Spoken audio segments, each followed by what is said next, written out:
Nabi pernah bersabda, maukah kamu aku beritahu tentang orang yang haram disentuh oleh api neraka? Sahabat pun sukalah. Oh, nak ya Rasul, apa tipsnya? Begini kata Nabi, ala kulli qaribin hayyinin layyinin sahlin. 4 amalan itu adalah qarib, hayyin, layyin, sahlin. Hadis Tirmizi. Apa maknanya? Saya akan terangkan kemudian. Inilah dia 4 perisai daripada api neraka.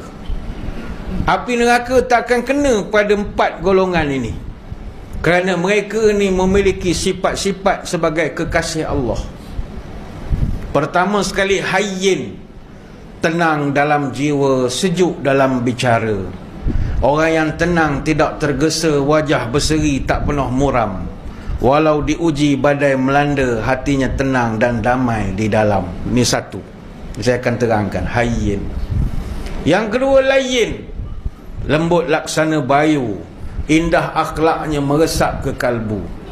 Lembut lisan, indah bahasanya, halus pekerti, hati tidak kerah. Kata-kata lunak menyejuk jiwa, sopan santun, akhlaknya sangat jelas. Yang ketiga, qarib, dekat di hati, mesra layanan. Orangnya mesra, tidak pernah rasa mulia. Senyum terpamer, penyejuk wajah. Dirindu yang tua, disayang yang belia. Bagaikan pelita di gelap yang lelah. Itu yang ketiga. Yang keempat, sahal, mudah urusannya, ringan tangannya. Orangnya mudah, tak suka menyusahkan.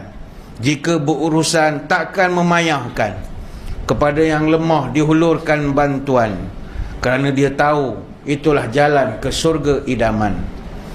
Maka wahai muslimin muslimat saudara sekalian, jika kita mahu dijauhkan dari api yang menyala, bukan sekadar banyaknya amal semata-mata, tapi lembutnya akhlak, tenangnya jiwa. Itu yang menjadikan neraka jauh pada kita.